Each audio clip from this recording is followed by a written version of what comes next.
bienvenidos al cuarto conversatorio del ciclo de conferencias Filosofía y Periodismo Construyendo Ciudadanía. Es el cuarto conversatorio, la participación ciudadana. Y el día de hoy tenemos dos invitados. Tenemos a Miriam Largo, que es secretaria técnica del Consejo Consultivo de Radio y Televisión, órgano autónomo plural y consultivo que tiene como misión el desarrollo de la radiodifusión en el país, ¿no? Promoviendo en ella la calidad, la ética, la responsabilidad y el respeto a los derechos y libertades ciudadanas. Ella es magíster en género por la PUC y docente universitaria en asignaturas de ética. También tenemos con nosotros a Franklin Ibáñez, doctor en filosofía por la Pontificia Universidad Gregoriana, actualmente profesor universitario. Él es autor de los libros Pensar la justicia social hoy y Globalización, justicia y pobreza, además de diversos artículos en revistas nacionales e internacionales. Ha obtenido el premio de investigación Bedovato en ética por la Universidad Gregoriana y el premio de investigación de posgrado por la Pontificia Universidad Católica del Perú. Además, vocal titular del Tribunal de Ética del Consejo de la Prensa Peruana. Ambos bienvenidos, muchas gracias por aceptar esta invitación. Y bueno, quisiera comenzar pidiéndoles que nos comenten un poquito más sobre las instituciones que ustedes representan. Comenzamos con Miriam. Bueno, ante todo un gusto estar con ustedes. ¿Qué es el Consejo Consultivo de Radio y Televisión? Es una entidad creada con la Ley de Radio y Televisión, como bien lo has dicho, que lo que busca es contribuir con la ética y el cumplimiento de la ley en el tema de radio y televisión y políticas públicas que tengan que ver con medios de comunicación a favor de poblaciones vulnerables. Nosotros estamos integrados, creo que es la fortaleza, el Concord TV, su amplia participación, desde la Asociación Nacional de Anunciantes, facultades de comunicación y de periodismo, también está el Colegio de Periodistas, el Colegio de Profesores, servicios de radio y televisión comercial, servicios de radio y televisión educativo, ONGs que trabajan en comunicaciones y el Ministerio de Transportes y Comunicaciones también, el Consejo de la Prensa Peruana, que está pendiente todavía de estar presente en el Concord TV, pero forma parte también del Concord TV. Entonces somos un grupo de instituciones, no somos una entidad que regula ni que sanciona, es lo que se podría decir la presencia de la sociedad, de la empresa y del Estado a favor de la mejora de la comunicación. Muchísimas gracias, Miriam, por la explicación. Franklin, coméntanos, ¿qué nos puedes comentar del Tribunal de Ética del Consejo de la Prensa Peruana? Sí, buenos días con todos. Primero que nada, para mí es un gusto estar aquí en la Ruiz de Montoya, que también considero mi primera casa de estudios, ¿no? Y tengo muchísimo cariño y mucha alegría de estar aquí. El Consejo de la Prensa Peruana es una asociación de medios, algunos de prensa escrita, de televisión, Canal 4, Canal N, o radio como RPP, y los medios escritos, pues la República, el Comercio, ¿no? Que se han agremiado en una asociación civil sin fines de lucro para promover fines comunes en favor de la prensa, ¿no? La libertad de información, la libertad de la prensa, protección de sus fines, etcétera, que nace pues en un contexto difícil como fue los 90. Y uno de los fines que tuvo el Consejo de la Prensa fue crear un tribunal de ética que sirviera de un mecanismo de autorregulación. O sea, el Estado puede tener la vía judicial o también mecanismos del Ministerio de Transportes y Comunicaciones para controlar los medios. Se discute actualmente si una ley de medios más ambiciosa, más amplia sería necesaria, más bien peligrosa.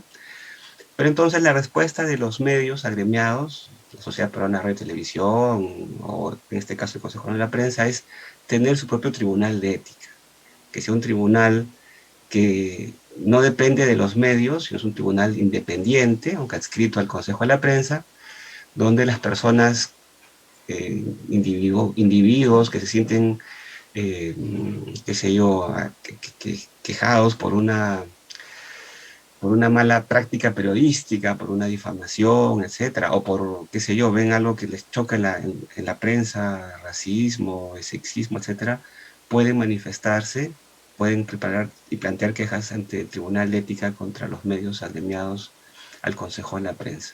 Eso es lo que hacemos. Muchísimas gracias, Franklin, Miriam también.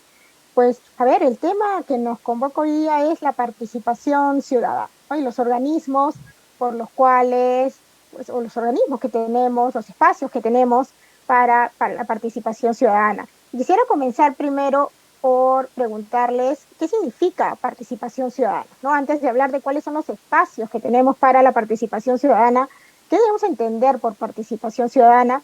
Y quizás aquí nos pueden comentar también algunas maneras, ya podemos introducirnos en cómo las organizaciones que representan, pues por lo que he escuchado, ¿no? Tienen un rol también en la participación ciudadana.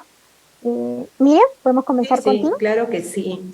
Mira, nosotros entendemos como una forma de ver al individuo, al ciudadano, como personas con derechos y deberes, involucrados en nuestra sociedad, activamente además, en la toma de decisiones, en la vigilancia, en el control de la gestión pública.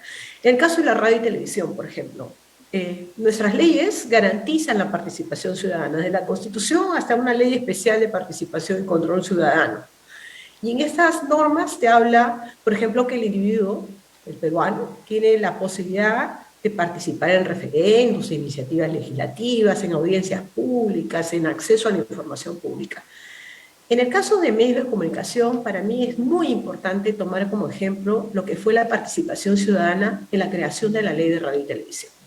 Nosotros los peruanos fuimos testigos de los live videos cuando vimos a través de distintas imágenes transmitidas en la televisión como los medios de comunicación, radio y televisión, que utilizan un servicio público que se llama, este recurso natural que nos pertenece a todos, se llama espectro radioeléctrico, que es este espacio por donde circulan las señales.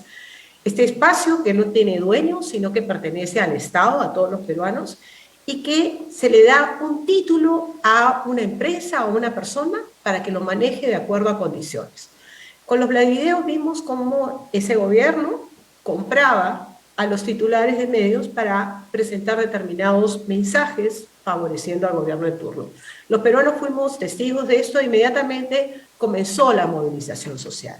La participación ciudadana, ¿cómo así? A través de alianzas entre organizaciones, personas, formando la veeduría de la comunicación social, donde se promovieron marchas, se promovieron capacitación a favor de los derechos ciudadanos frente a un medio de comunicación, radio y televisión que nos pertenece a todos, pero también elaborando una iniciativa legislativa como fue la Ley de Radio y Televisión.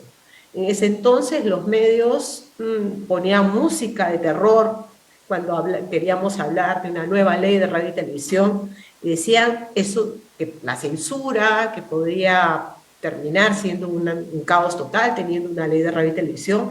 Sin embargo, los ciudadanos, en forma activa, dijimos queremos una ley de radio y televisión, y la presentamos, llegamos a reunir las firmas en todo el Perú, y presentamos por iniciativa ciudadana una ley de radio y televisión, que bueno, a la larga fue discutida y ampliada con distintos otros proyectos de ley. Pero yo creo que es importante que los peruanos sepamos que cuando lo queremos podemos sacar hasta una ley de radio y televisión, una ley de radio y televisión que hoy en día debe ser revisada, actualizada y mejorada, por supuesto, pero creo que en el Perú tuvimos un gran ejemplo como participación ciudadana en los medios de comunicación con la ley de radio y televisión.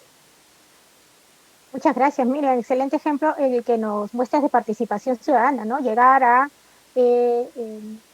promover, ¿no? Y se logra pasar una ley de radio y televisión. Quizás olvidamos eso, ¿no? Quizás muchos no lo sabemos o no lo recordábamos, ¿no? Yo no recordaba que es ciudadano, ¿no? Es una ley que proviene de una demanda ciudadana. Muchísimas gracias. Franklin, adelante, ¿qué nos puedes comentar? Sí, a ver, yo querría ser un poco realista y a la vez idealista, jugarme en esos dos planos. Respecto a la participación ciudadana, depende mucho de la concepción de democracia que uno maneja, ¿verdad? Porque para muchos ciudadanos y partidos políticos la participación casi que se reduce al momento electoral. Tienes que votar, aunque no quieras, por uno de los, entre comillas, males menores que se presentan a competir. Entonces, en un modelo de democracia puede que la participación sea reducida y, entre comillas, la única necesaria. Hay personas que sostienen y partidos que más o menos alimentan ese tipo de idea, simplemente están buscando ciudadanos que sean casi que clientes como votantes cada cierto tiempo, ¿no? Punto. Podría haber una visión, como decía, más idealista, más utópica, más exigente para la ciudadanía, que está más metida en asuntos públicos, fiscaliza, debate, aporta, eh, casi que cogobierna, con un mundo de un gran espíritu republicano, digamos.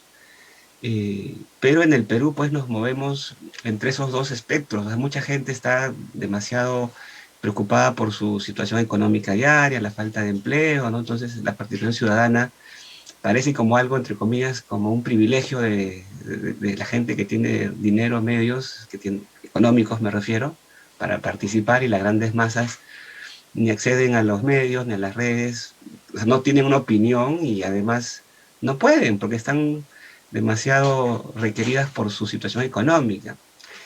Entonces, digamos que existen muchos grados de participación ciudadana, ¿no? Algunos muy estrechos, pequeños, unos más amplios, exigentes. Yo creo que en el Perú los medios tendrían que ayudar mucho a facilitar este segundo nivel. O sea, no hay un esfuerzo consciente, por ejemplo, para facilitar una participación más amplia, ¿no? Pasa un problema nacional y le preguntamos la opinión al presidente de la Asociación Peruana de Minería, o al presidente de la CONFIEP, o al presidente de la Cámara de Comer, y no le preguntamos a las dirigentes de la Asociación Nacional de Barrenderas, o de amas de casa, o de, ¿no? Entonces, digamos, se siente que la participación termina siendo, como les decía, un privilegio para quien tiene el reconocimiento social, los medios, etcétera, y no una participación para la gran mayoría que tiene que estar como luchando con su día a día, ¿no? Entonces, por ahí creo que tenemos que discutir qué se puede hacer desde la prensa. Muy bien, muchas gracias, Franklin, ¿no? Has mencionado algo interesante, me parece, la noción de democracia, ¿no? ¿Dónde está, cuál es el espacio propio de la participación ciudadana, ¿no? Se limita únicamente a las elecciones, ¿no? Y ya está, y con eso ya somos una democracia, o hay una mayor participación, valga la redundancia, en asuntos públicos, ¿no? El, ¿Cómo podríamos hacer para encontrar ese punto medio, ¿no? O sea, en el Perú, en la realidad peruana, la democracia peruana, ¿cómo podríamos encontrar ese punto medio en el que no nos limitemos únicamente a las elecciones, pero claro, el argumento en contra de una demasiada participación en asuntos públicos suele ser por el lado de que puede generar censuras, ¿no? Ciertos grupos dominantes, ¿no? Entonces, ¿qué sugieren como el espacio para ¿no? determinar quizás, ¿no? O tratar de introducir de una manera más equilibrada la participación ciudadana? Bueno, mira, yo creo que en el Perú somos expertos en hacer muchas leyes, propuestas legales o normativas, tanto éticas como legales, pero a veces la misma población desconoce la normativa, ¿no? Desconoce sus derechos y pocas veces lo ejerce, ¿no? Lo que necesitamos, creo, como sociedad es establecer estos espacios formativos de impulso, de fortalecimiento ciudadano para generar la participación. Los medios son grandes herramientas, una gran herramienta para esta democracia que implica las voces distintas, porque no solamente estamos pensando en Lima, estamos pensando en todo el Perú y la multiculturalidad en sus distintas formas de expresión. Y los medios nos ayudan a eso, ¿no? Entonces es importante saber eso. Por ejemplo, una ley importantísima que tenemos que tomar en cuenta son las leyes que tienen que ver con la libertad de información y expresión, que muchas veces creemos que pertenecen solo a los periodistas. Y son leyes que nos pertenecen a nosotros, así como la información, la libertad de información implica el derecho de dar la información, también implica el derecho de acceder a la información. Una información que implica interés público, no curiosidad, sino aquello que le sirva a la sociedad. ¿Para qué? Para la toma de decisiones. Entonces, por un lado, tenemos que garantizar el conocimiento de la población frente a su derecho al ejercicio de la libertad de información en cuanto al acceso y el brindar una información, pero también vigilar como ciudadanos, vigilar al gobierno en el cumplimiento de la ley. No podemos tener un gobierno que observa simplemente, sino que también actúa en el cumplimiento de la ley a favor de nosotros como ciudadanos. En toda esta época de coronavirus lo que hemos visto es un exceso de información, que carece de veracidad, ¿no? Y que ha dañado mucho a la población y que ha impedido muchas veces su participación adecuada en la toma de decisiones.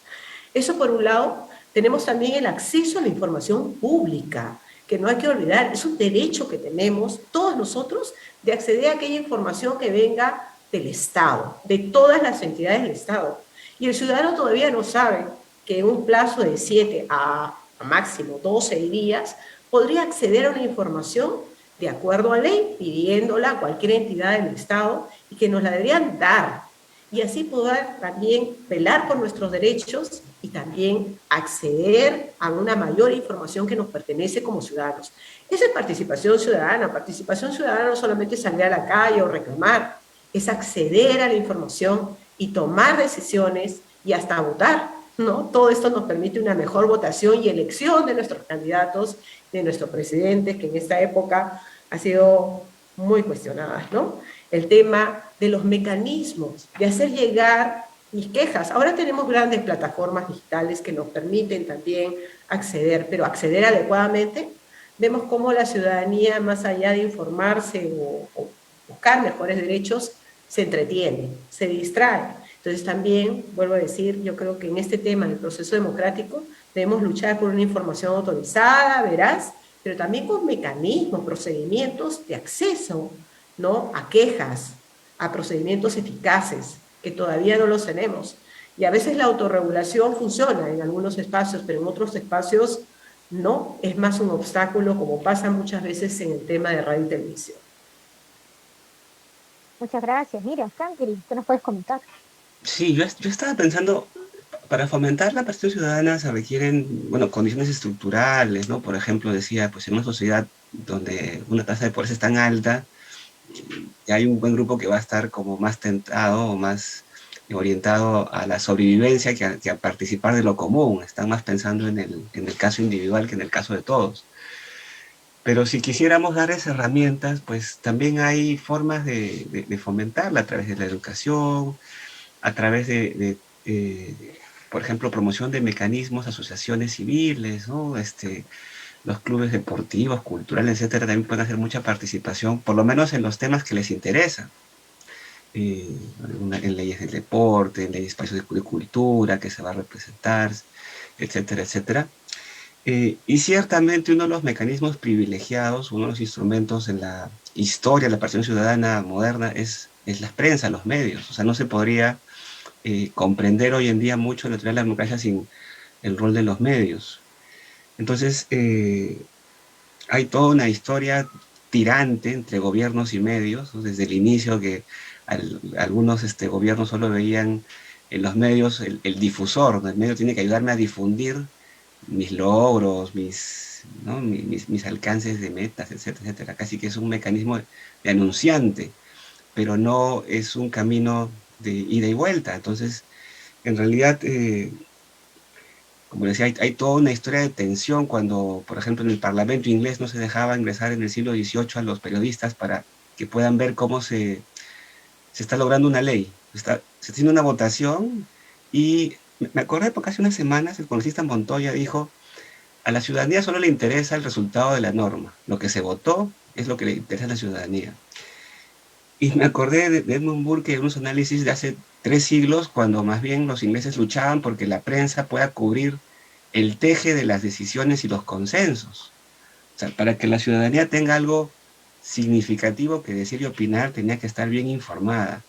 Y si simplemente ves la punta del iceberg, no tienes la información real de lo que ha pasado. Entonces, participar sin saber es pues participar a ciegas. ¿Y quién te va a ayudar a saber? Te va a ayudar a saber los medios, pero los medios no pueden comunicar solamente lo que los gobernantes y legisladores quieren que se comunique, porque entonces estás siendo su anunciante o su publicitario, en vez de ser el mecanismo de, vamos a llamarlo así, de ilustración de la opinión pública, ¿no? qué es lo que debería hacer la prensa. Pero bueno, podríamos pasar también a otros temas de bueno, quién paga la prensa, finalmente la paga el Estado, la pagan los grupos económicos, la paga el ciudadano que compra el periódico, ya nos llevaría lejos. Pero por lo menos una cosa importante que no se puede perder de vista es que en la naturaleza de la prensa está el alentar el debate crítico ciudadano, ¿no? Si se pierde eso de vista, entonces ya estamos pensando simplemente en marketing y ya no en prensa. Muchísimas gracias, Francis. Algo que los dos han mencionado es la información, el acceso a la información como la base de la participación ciudadana. Pero no solo el acceso, ¿no? Porque hay que estar, como dijo Franklin, bien informados, ¿no? No se trata solamente de acceder, sino que hacemos con esa información, ¿no? Porque una cosa es brindarla, ¿no? Damos información, nos mantenemos, ¿no? Simplemente ahí está. Y Miriam había mencionado pues el caso que hemos vivido recientemente de la pandemia, en los que había mucha información de muy fácil acceso, pero ¿cómo discriminamos esa información? ¿No? O sea, tenemos acceso a mucha información sobre el coronavirus, pero estamos realmente bien informados, lo suficiente como para entrar en un debate crítico, ¿no? Lo suficiente para formar parte realmente de las decisiones, ¿no? O sea, lo que me permite estar bien informado es participar en la toma de decisiones, y eso efectivamente pasa por, porque señalaba Franklin también, de tener acceso no solo al proceso final, ¿no? En las cuestiones públicas, cuál es el resultado, sino además todo el camino, ¿no? Algo que sí recientemente también se ha estado discutiendo, ¿no? Con el acceso de la prensa al Congreso, ¿no? Entonces, ¿cómo podríamos hacer para, o sea, desde los medios de comunicación, para poder discriminar la información que se nos ofrece? ¿Qué ha pasado? O sea, ¿por qué? ¿Cuál ha sido el rol? Creo que me iba a poner, ¿cuál ha sido el rol de los medios de comunicación en esa quizás falta de manejo de información, ¿no? Por parte de la ciudadanía? ¿Qué más podemos hacer para ayudar al ciudadano a discriminar entre información, ¿no? De manera que podamos decir que está bien informado? Mira, para nosotros del Consejo Consultivo de Radio y Televisión, que podría ser una forma, consejo consultivo, una forma de participación ciudadana de distintas entidades a favor de la mejora de la radio y televisión. También es importante reconocer que la participación ciudadana también se institucionaliza a través del Consejo de la Prensa, del Consejo Consultivo de Radio y Televisión. Y nos comprometemos a qué, por ejemplo, a recoger la opinión de la gente, ¿no? ¿Qué está pasando por la mente de la gente? ¿Qué hábitos de consumo? ¿Qué opinión tiene sobre la radio y televisión, sobre los medios de comunicación? ¿Qué falta? ¿Qué les gusta o no? La gente, de acuerdo a estudios, es una alta consumidora de medios de comunicación. Nosotros no hemos hecho una encuesta sino antes de la pandemia. En el 2019 fue la última encuesta que ratificaba que la gente veía la televisión como número uno en medios de comunicación, pero ya el Internet ya va ocupando el segundo lugar. Y en el tema de niñez ya te aseguro que ocupa el primer lugar. Pero la gente está muy desconforme con los contenidos mediáticos, con los contenidos que da sobre todo la radio y televisión, sobre todo en este horario familiar que fue un pacto social, ¿no? La sociedad pactó hace 18 años tener un horario de 6 de la mañana a 10 de la noche, donde no debería haber violencia, ni obscenidad, ni cualquier contenido que no sea bueno para la formación de nuestros niños y adolescentes, y no se ha cumplido, ¿no? Entonces, ¿qué se establece en este caso? Se establece un mecanismo para que la participación ciudadana se active, ¿no? Que es el mecanismo de queja. Un mecanismo de autorregulación que implicaba que la propia sociedad tenía la posibilidad de quejarse ante el propio medio de comunicación ante el incumplimiento ya sea del horario familiar o de las disposiciones del Código Ética de la Radio y Televisión Peruana. ¿Qué tanto sucedió eso? Por desgracia ha sido un mecanismo que no fue bien regulado. No sabemos cuántas quejas se han presentado. No, en todo el Perú no sabemos siquiera las resoluciones que se han emitido, salvo en la Sociedad Nacional de Radio y Televisión, que tímidamente actuó a favor de la autorregulación, ¿no? Emitiendo algunas sentencias con multas insignificantes y que no sabemos realmente cuánta gente se quejó. Entonces tenemos un mecanismo de autorregulación que yo creo que la autorregulación sí es positiva, hay que fortalecer la autorregulación, pero en una sociedad que conoce sus derechos y que tiene ánimo de participar, de colaborar y procurar cambios. Sobre todo entendiendo a los medios, en el caso de radio y televisión de señal abierta, como un servicio público. Vuelvo a decir que utiliza un recurso natural y que muchos no saben esto. Entonces, yo creo que la sociedad necesita ser formada en participación ciudadana y conocer los mecanismos que tiene para mejorar, en este caso, los contenidos, el ejercicio de libertad de información y expresión a través de mecanismos de autorregulación. Pero por otro lado, también es importante saber que existen poblaciones vulnerables, que yo creo, por ejemplo, en el tema de niñez, que no hay negociación a vida, que la autorregulación no debería pasar por eso. Yo sí creo, como pasa en el mundo, necesitamos un Estado vigilante y protector de ciertas poblaciones que diga no se debe violar los derechos de los niños en los medios de comunicación. O el tema de la violencia contra la mujer, los feminicidios presentados con morbo, con sensacionalismo, ¿no? O la discriminación. Hay cosas que no deberían pasar por una simple queja, sino una actuación directa del gobierno. Y acá te pongo un tema sobre la mesa. Cuando hablamos de publicidad, que estamos en el ámbito comercial, nosotros como ciudadanos estamos aún más protegidos que cuando hablamos de prensa y cuando hablamos de radio y televisión. Porque la publicidad, el Estado a través de copy actúa de oficio, que no significa censura, significa protección al mercado frente a una mala información de la publicidad.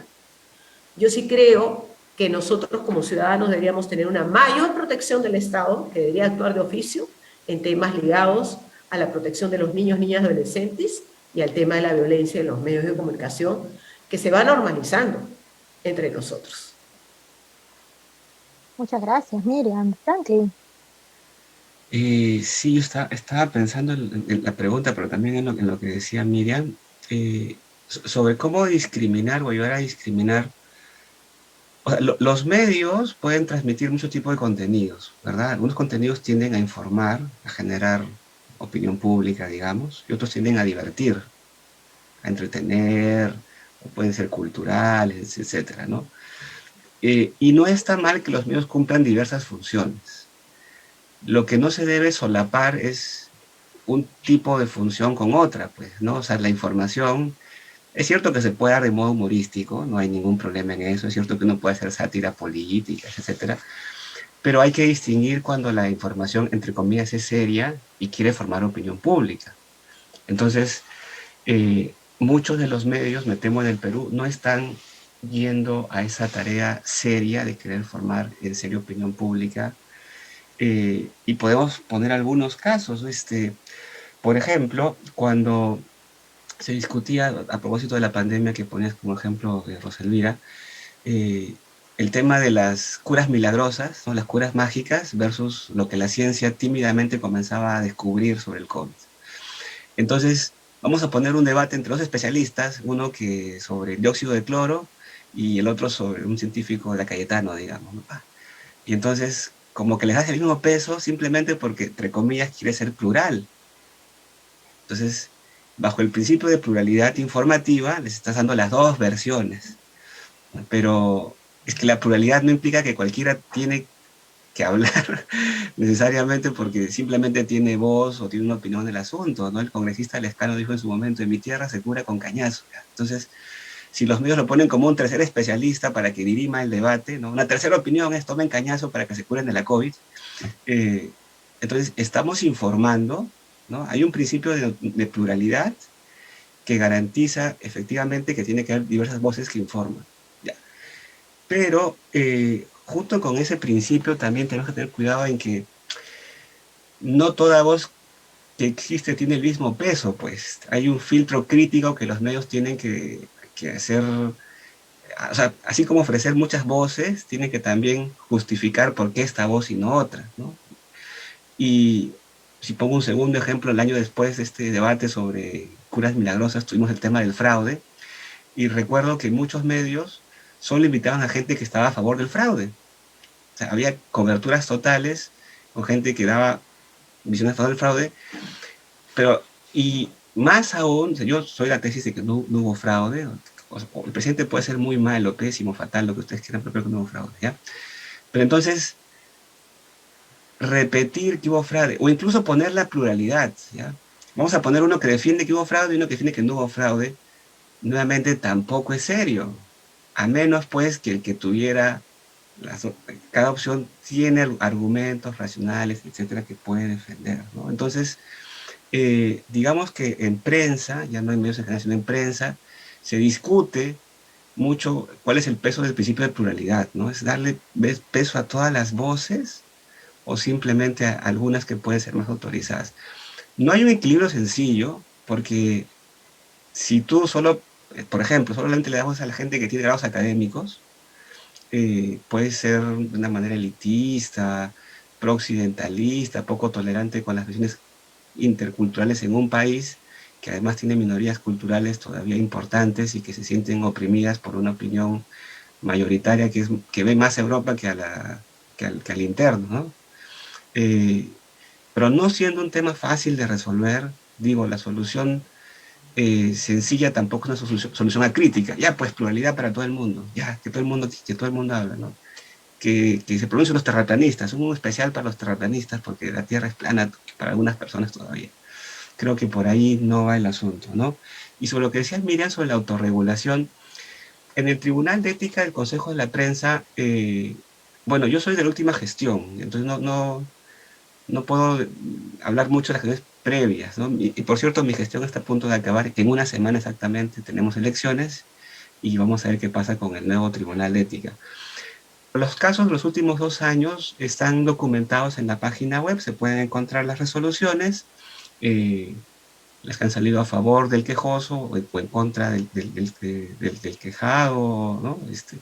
O sea, las que procedieron, las que no procedieron, las que procedieron a medias, y muchas que no procedieron por temas procedimentales. ¿Ya? Aquí voy a decir algo que va más allá de la pregunta, pero a propósito de lo que decía Miriam, muchos medios no quieren la autorregulación. Entonces, si hay un medio que no está asociado al Consejo de Prensa, nosotros le invitamos a que el medio X es que una persona siente que el medio X lo ha difamado en público, o siente que la opinión que el medio X ha vertido sobre el caso de género es una opinión nociva. Entonces presenta una queja al Tribunal de Ética. El Tribunal de Ética, al constatar que este medio X no es parte del Consejo Peruano de Prensa, no es competente para pronunciarse al respecto. ¿Qué hace el Tribunal de Ética? Manda una carta al medio y le dice, señores X, ha llegado tal queja al respecto, ustedes aceptarían que el tribunal revise el caso. Ojo, al preguntarle si acepta la competencia del tribunal no quiere decir que le estamos dando la razón al quejoso automáticamente, al que está denunciando, sino que revisaríamos el caso, que puede ser a favor, en contra o a mitad de camino, siempre y cuando las dos partes estén de acuerdo en reconocer la autoridad del Tribunal de Ética. Y lamentablemente muchos medios no lo han hecho. Muchos medios le escapan a la autorregulación. Entonces, ¿por qué no funciona en parte la autorregulación? Porque muchos medios no quieren ser autorregulados. O sea, no quieren una ley de prensa, o sea, no quieren una ley fuerte que venga el Ministerio de Transportes de turno a regularlos, ¿no? No quieren tampoco ir a procesos judiciales engorrosos y costosos además, pero tampoco creen en autorregulación algunos medios que supone que definen la libertad. Entonces, bueno, entonces, ¿qué quieren? ¿No? Tenemos que hacer un esfuerzo, y no porque el Tribunal de Ética del Consejo de la Prensa sea el mejor, o sea, existen tribunales de ética paralelos, ¿no? Está la Sociedad Peruana de Radio y Televisión, hay un camino paralelo, algunos medios están allí y son quejados allí. Otro es el Tribunal de Ética del Consejo de la Prensa, o sea, y podría haber otros más. ¿Ya? El tema es que si creemos en la autorregulación, los medios tienen que poner de su parte, pues tienen que aceptar la autorregulación. O sea, quererla en todo caso más de lo que quisieran una ley de prensa más rígida, que por lo menos yo tampoco quiero.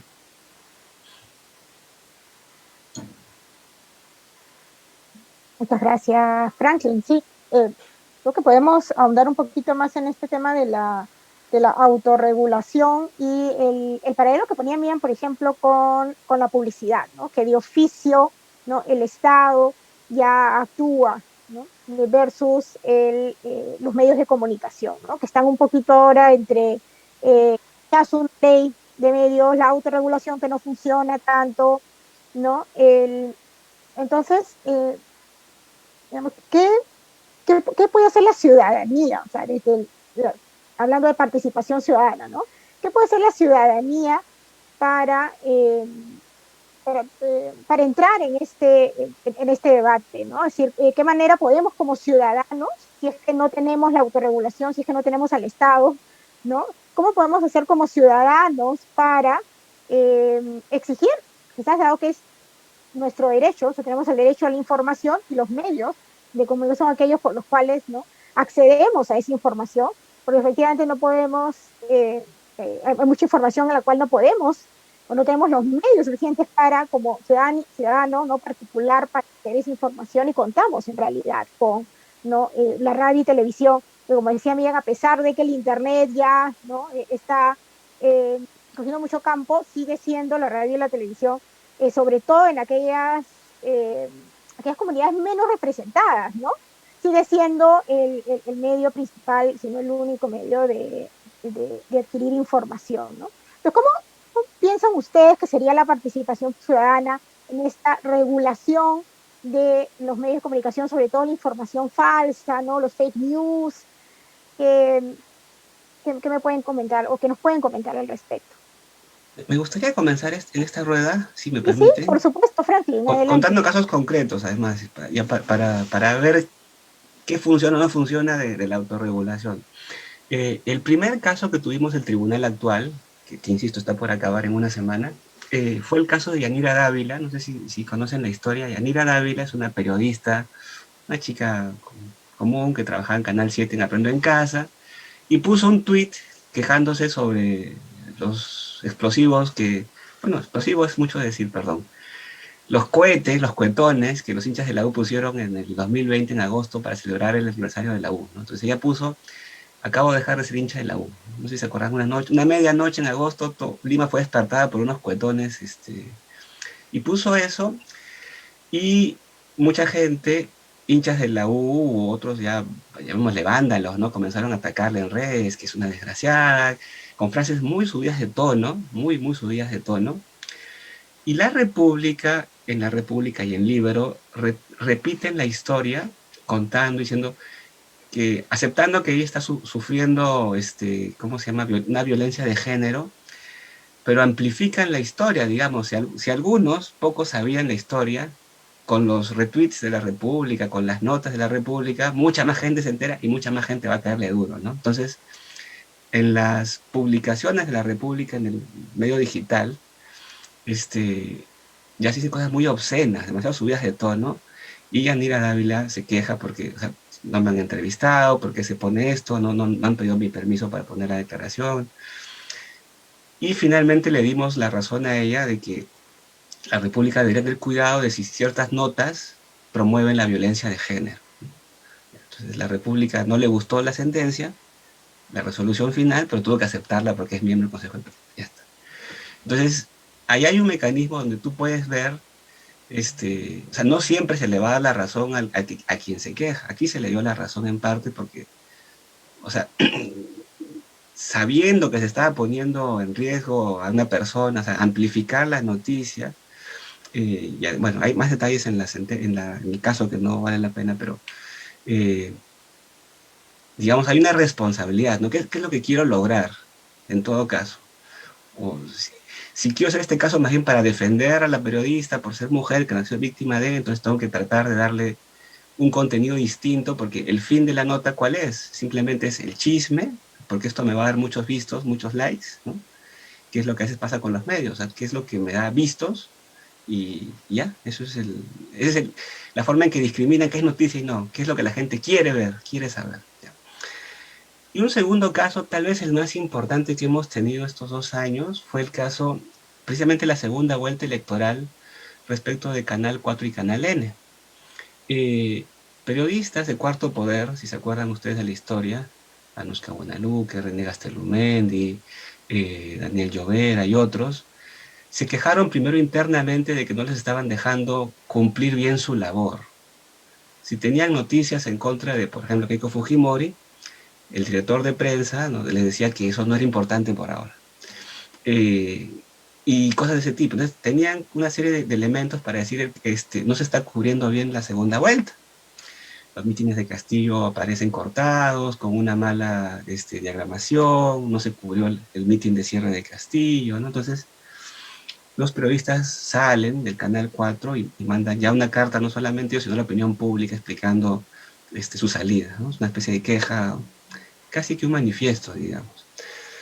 La República se queja frente a esta, que considera una mala práctica de estos dos canales de televisión, y después de analizar el caso en el Tribunal de Ética, le dimos la razón a la República, que estaba respaldando la visión de los periodistas, ¿no? O sea, creíamos que efectivamente Canal 4 y Canal N habían incumplido deberes éticos respecto a la cobertura de la segunda vuelta electoral.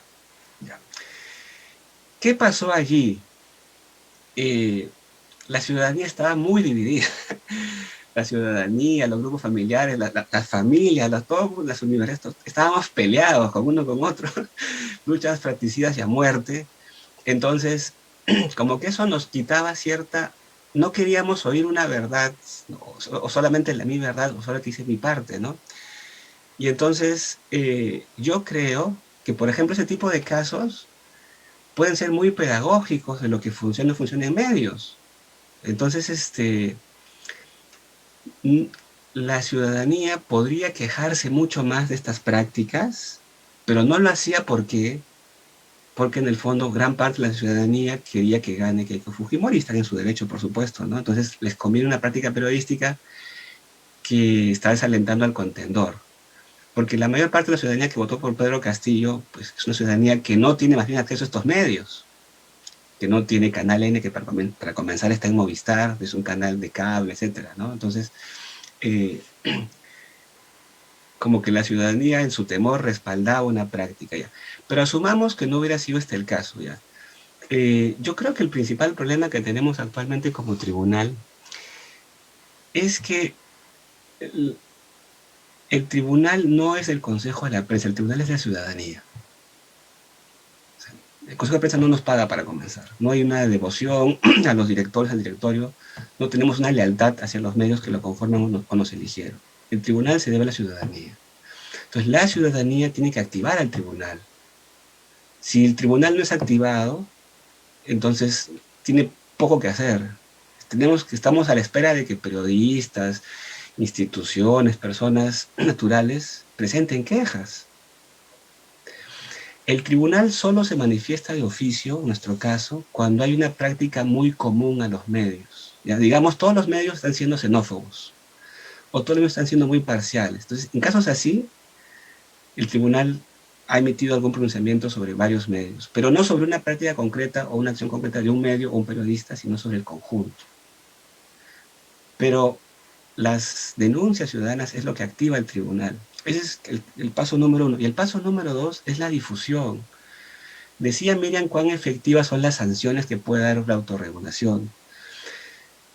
Si el tribunal falla en contra de un medio, un canal, una radio, por decir algo que no debería decir, por ser xenófobo, racista, sexista, por lo que fuera, y la ciudadanía no, entre comillas, retuitea, difunde, entra la discusión de la sentencia o la difusión de la sentencia, entonces el castigo moral es muy pequeñito.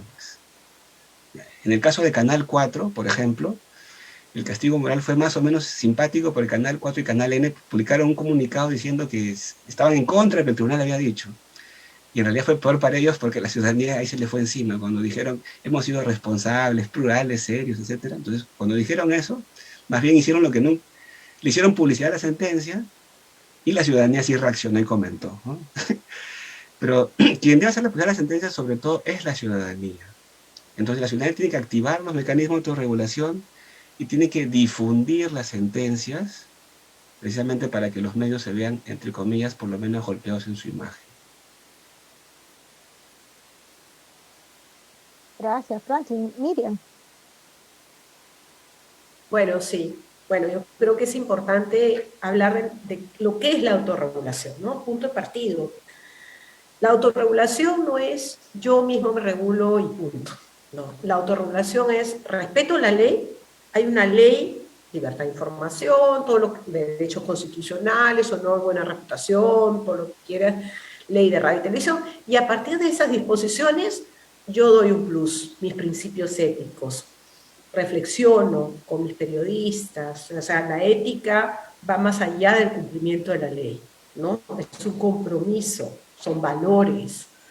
Y como te digo, hay temas, por ejemplo, en radio y televisión, ni el 3% de los titulares de radio y televisión han suscrito un código de ética. Con eso te coincido con Franklin, que los medios de comunicación pues no están muy atentos ni muy convencidos de la autorregulación. Por un lado está la ley, pero no la cumplen. El horario familiar es una prueba. Todos los días en noticiarios vemos hechos de violencia. Todos los días. Todos los días nosotros formamos parte del Observatorio de Medios con la Asociación de Comunicadores Calandria y casi todos los días sacamos una alerta del mal tratamiento de la información relacionada a temas de violencia y feminicidio. Todos los días. Entonces, la ley está y tenemos una ley especial para prevenir, erradicar y sancionar la violencia contra la mujer, donde te dice taxativamente qué debe hacer y qué no debe hacer el medio de comunicación, y no se cumple. No se cumple la ley y no se cumple el código de ética. Esa es la situación. ¿Qué pasa con el mecanismo de autorregulación en la radio y televisión? No ha funcionado. ¿Por qué? Porque número uno, la población no sabía de su derecho a quejarse. Número dos, los peruanos no estamos acostumbrados a quejarnos porque esto nos toma tiempo. Antes hasta se pedían pruebas, ahora ya no se pueden dar pruebas. El procedimiento es totalmente gratuito, pero de todas maneras implica un tiempo donde el ciudadano tiene que invertir para elaborar la queja, para hacer el seguimiento, para ir al procedimiento. Entonces, por ejemplo, yo siguiendo más o menos los ejemplos de Franklin, porque yo sí creo que de los errores uno debe aprender. El Zorro Supe, que todos fuimos testigos frente a la violación y asesinato de una niña muy pequeñita.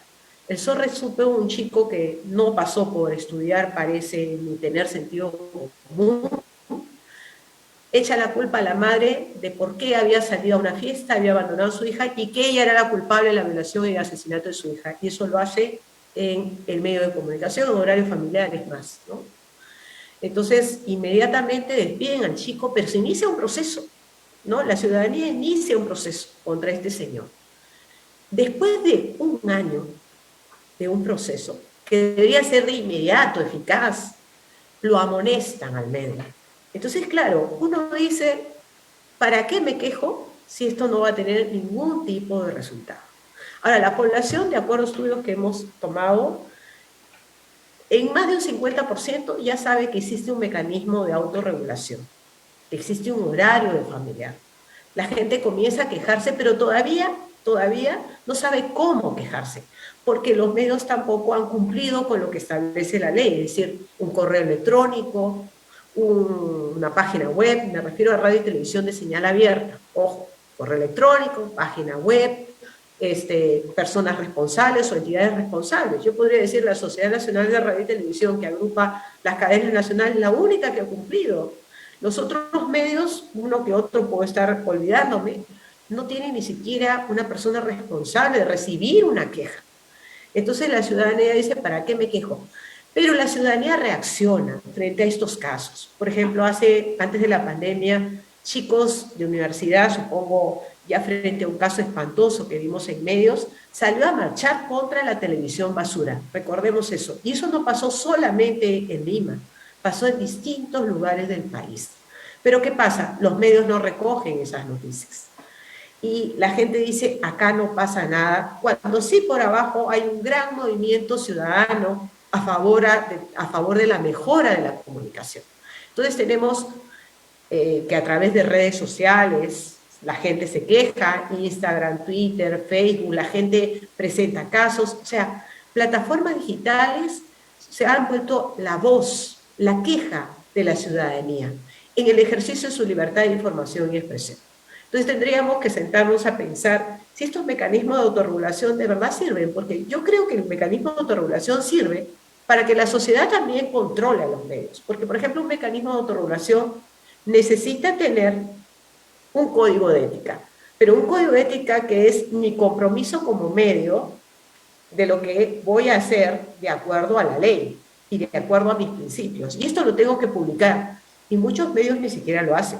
Y la lógica de publicar estos códigos de ética y este mecanismo de regulación es para que la gente me vigile, me controle, que realmente estoy cumpliendo con lo que me he comprometido a hacer. Y esto, vuelvo a decir, no sale publicado hasta ahora en ninguna página web. Entonces, ahí hay un obstáculo. El mismo mecanismo de autorregulación, vuelvo a referirme a la radio y televisión de señal abierta, que es un servicio público. No es como la prensa escrita, que estamos hablando de empresas privadas. Estamos hablando de un servicio público. La radio y televisión utiliza un recurso natural y por lo tanto, sin que implique esto censura, deberíamos tener mejores mecanismos de participación ciudadana. Por ejemplo, como les contaba, las encuestas. ¿Qué dice la ciudadanía sobre estos programas? ¿Qué dicen los niños? Por ejemplo, ¿cómo es posible que nuestros niños peruanos, cuando tú les preguntas cómo se ven a través de los medios de comunicación, ellos digan, nos vemos como víctimas? O sea, es terrible que un chico, un niño peruano, que es una encuesta de 9.500 niños en 20 ciudades, todos dicen cuando se presentan, ¿no?, las personas, poblaciones vulnerables, mujeres, adultos mayores, afrodescendientes, niños, la mayoría dicen que se aparecen como víctimas. Entonces, esto pues nos está haciendo una alerta como ciudadanos y alerta también al Estado de que hay ciertos mecanismos que no están funcionando y que no facilitan la participación ciudadana y que se han vuelto en el tiempo un obstáculo. Otra cosa clara que también dentro del ámbito de derecho, cuando en el ámbito constitucional el derecho otorga a entidades privadas, Consejo de la Prensa Peruana, Sociedad Nacional de Radio y Televisión, que establezca un mecanismo de queja, un procedimiento de queja, esto se conoce como debido proceso. Es un procedimiento que debe tener todas las garantías de plazos, de notificación, de términos, todo eso que se debe cumplir, cosa que en nuestro caso no se viene cumpliendo. Como te digo, el caso del Zorro Supe es un ejemplo terrible, como pasó un año para que un medio sea amonestado. Entonces los plazos no se cumplen y la ciudadanía no tiene un espacio de participación y de queja sencillo y eficaz en la radio y televisión peruana.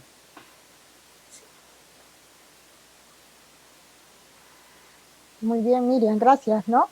Sí, efectivamente, parece ser que aunque en teoría, ¿no?, están los mecanismos, no se ponen en práctica, ¿no? No se abren los espacios para la ciudadanía.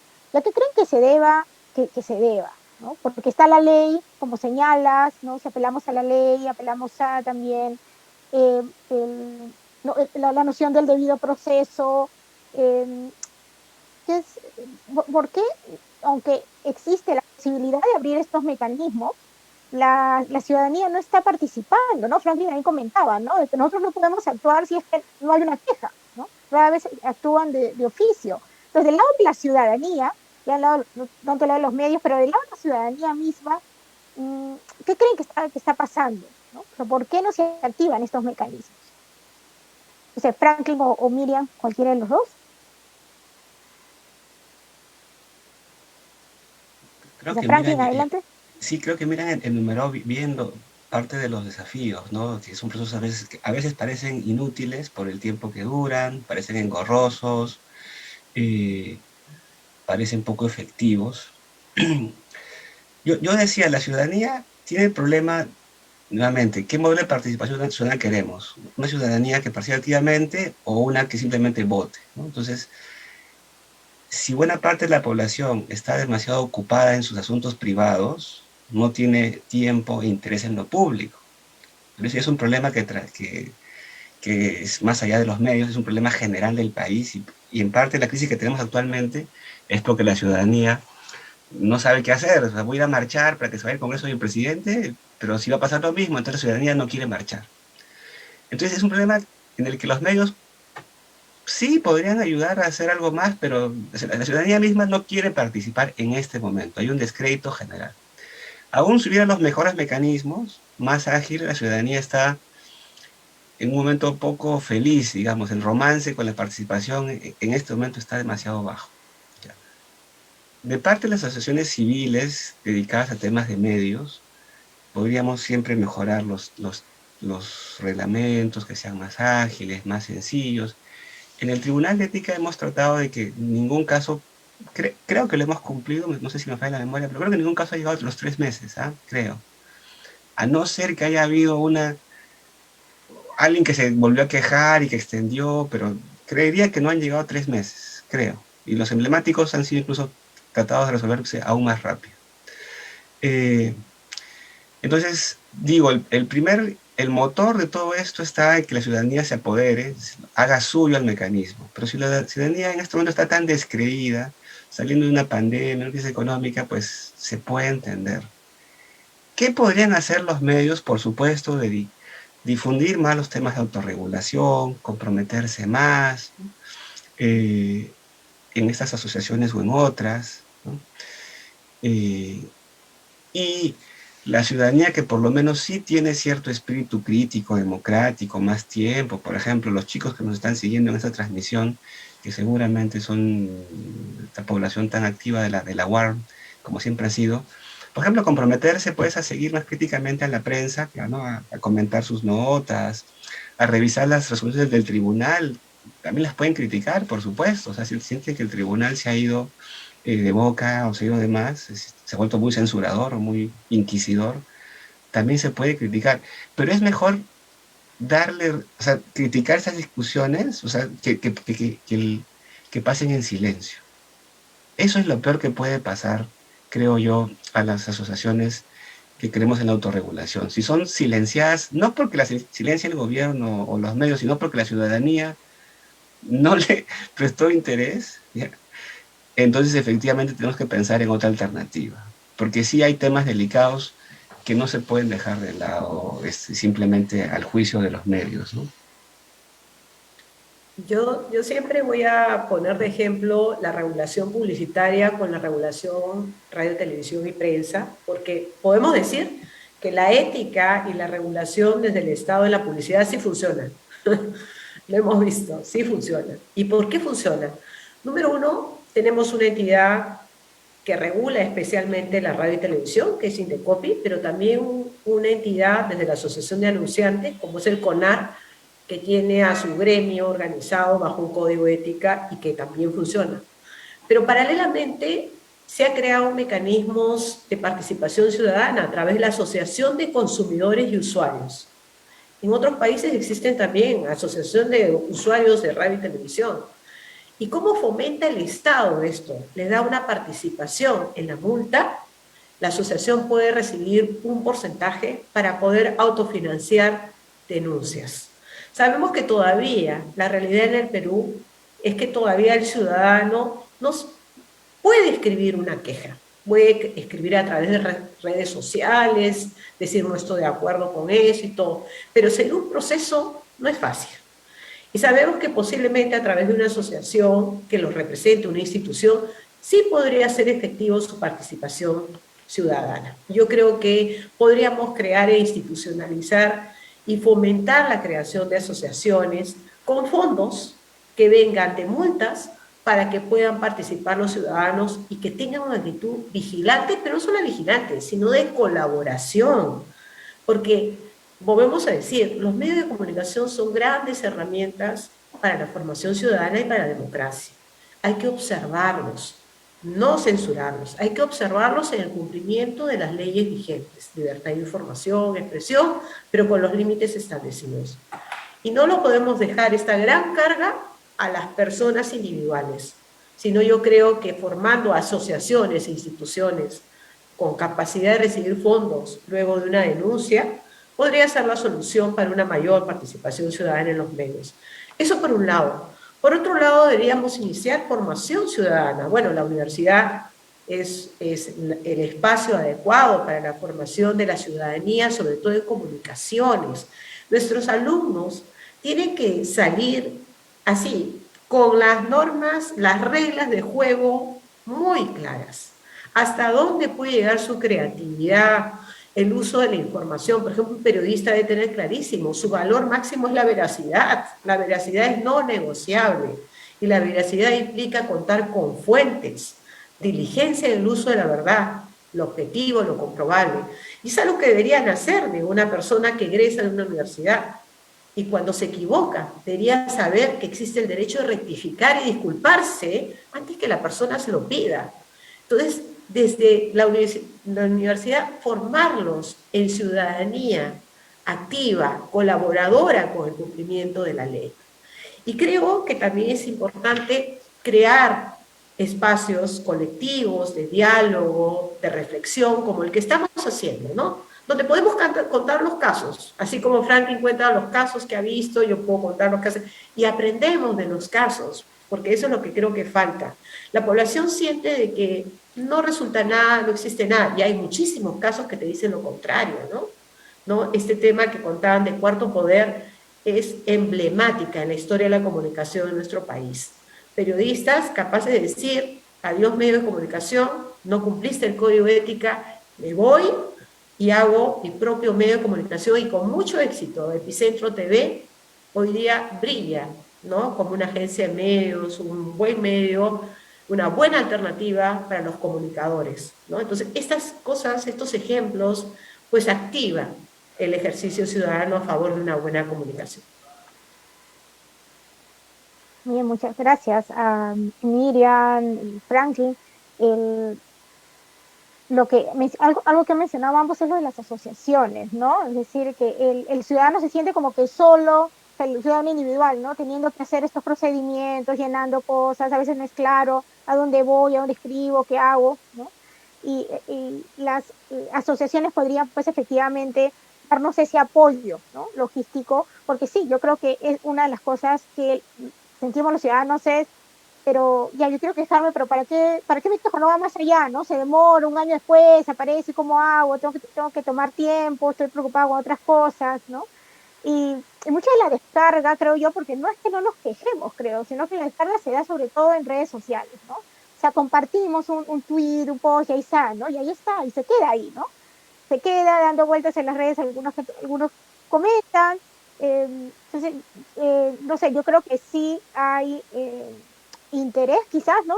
De la ciudadanía, y creo que las redes sociales como que han sido ahora el medio por el cual, ¿no? La gente un poco se descarga, ¿no? Y hace su queja, ¿no? Pero se queda ahí, efectivamente, ¿no? No va más allá. Entonces, ¿cómo, ya un poquito para ir cerrando, cómo ven ya en el siglo XXI, ¿no? Con la introducción de las redes sociales, eh, ¿cómo, ¿cómo imaginan la ciudadanía del siglo XXI? ¿No? También los medios de comunicación, ¿no? Que ya no se reducen solamente a radio y televisión, ¿no? Miriam, quizás podemos comenzar Sí, contigo. sí, mira, yo creo que con las plataformas digitales se nos abre una nueva, las apps, ¿no? Poder habilitar, ya sea desde el Estado o desde las instituciones, la posibilidad de quejarnos a través de una app y que llegue directamente al organismo especializado en resolver. Eso sería, y poder hacer un seguimiento, cual libro de reclamaciones, número de registro, seguimiento. Esto nos abre la posibilidad realmente de poder ejercer nuestros derechos, porque hay que acordarnos que tenemos derecho y también tenemos el ejercicio de este derecho y de esa ciudadanía. Entonces, la plataforma creo que va a facilitar el conocimiento de nuestros derechos e instituciones, como el Consejo de la Prensa Peruana, el Concord TV. Tenemos también entre los objetivos formar ciudadanía en comunicaciones, hablar de acceso a la información, hablar de los derechos en la radio y televisión, de cómo quejarse, ¿no? De cómo acceder a nuestro derecho a una buena comunicación. Yo creo que esa es nuestra misión. Nosotros somos parte de esta participación ciudadana institucionalizada y nuestro compromiso es seguir adelante a través de estudios, capacitación e incidencia, ¿no? En lo que se pueda a favor de la mejora en la comunicación. Gracias, Miriam. Franklin. Sí, yo creo que las redes, las plataformas digitales todavía no terminan de ser lo que van a ser. O sea, yo sí creo que hay un potencial que se está desplegando por momentos, Y hay por ejemplo, permiten el nacimiento de nuevos equipos periodísticos alternativos. Epicentro fue uno, Sálvese quien pueda, La Encerrona, el diario de Curwen, ¿no? O sea, las nuevas tecnologías permiten efectivamente la pluralidad de información y de medios más modestos, si quieres, pero que tienen una capacidad también más autónoma para poder decir las cosas. Es cierto que también puede haber medios de ese tipo que son más bien como, eh, qué sé yo, alfiles de ciertos grupos políticos o económicos, también eso es cierto. Pero yo más bien quiero lo positivo, o sea, mucha gente más crítica, la gente que le interesa la participación ciudadana, por cierto, ha mudado a estos medios porque se han sentido no representados por los grandes medios. Entonces hay un esfuerzo consciente de buscarlos en internet, ver el programa del día, la opinión crítica, ven uno, ven dos, ¿no? Entonces hay una cultura que está creciendo allí. Y esa cultura, a su vez, alimenta la cultura de la participación porque las plataformas te permiten interactuar con la información que sale y no solamente recibirla pasivamente como solía ser con la televisión, la prensa o la radio, ¿no? Es un mecanismo que yo recibo y no tengo cómo dar mi feedback al respecto. Ahora en Internet puedo tranquilamente manifestarme en contra, puedo opinar, etc. Entonces, hay un potencial muy grande, se está transformando la opinión pública. Eh, el único medio, de repente esta reflexión final sería, no banalicemos la opinión pública, ¿no? O sea, la opinión pública debería centrarse en aquello que interesa a todos, o que más bien debería interesar a todos. O sea, nos interesa a todos tal vez lo que Magali Medina diga sobre alguna bailarina, alguna vedette, algún chico reality o algún futbolista, ¿no? Eso interesa a todos. Pero es lo que debería interesar a todos. No es lo mismo lo que a todos interesa, divierte, que lo que debería interesar a todos. Entonces, hay leyes importantes, hay procesos que se ven en el Congreso, en el Ejecutivo, etcétera, que sí deberían interesar a todos y son públicos por sus consecuencias. No es un personaje público en el sentido esencial del término político de publicidad, Gisela Valcárcel o una vedette, Esto es Guerra, no es un personaje público, ¿no? El público es Mari Carmen Alba, es Pedro Castillo. Ellos encarnan a la nación de algún modo, representan poderes del Estado, representan lo de todos, y deberíamos centrarnos en el ejercicio crítico de lo que hacen, ¿no? O no hacen. Entonces, eso es importante porque las redes tienden a inundarse más de lo que es tendencia de la farándula, de Chollywood, que de cosas de interés más serio, ¿no? Bueno, eso. Muy bien, muchísimas gracias a Franklin y a Miriam. No sé si tienen algo más que quisieran añadir, comentar antes de despedirnos. Bueno, un sincero agradecimiento a la UAR siempre por invitarnos a debatir, a poner estos temas tan importantes para nosotros, entre todos, ¿no? Los estudiantes, los profesores, y es un honor participar sinceramente, ¿no? Muchísimas gracias por aceptar la invitación, Miriam.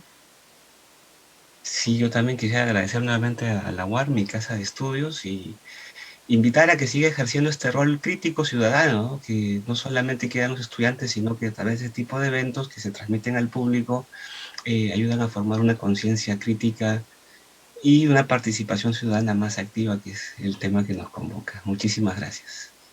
Muchas gracias, Franklin, Miriam. Muchas gracias a todos los que nos han seguido en nuestras redes sociales. Precisamente estamos retransmitiendo en nuestro el canal de la carrera de periodismo y la carrera de filosofía, ¿no? Precisamente uno de los objetivos de esta serie de conversatorios es incentivar ese debate crítico sobre la información, ¿no? Y todo lo que involucra la participación ciudadana, ¿no? La noción de ciudadanía. Pues muchísimas gracias nuevamente, Franklin y Miriam, por aceptar nuestra invitación y muchas gracias a todos los que nos han seguido, no solo en este, sino también en los conversatorios anteriores. Bueno, con eso entonces me despido. Tengan muy buen día.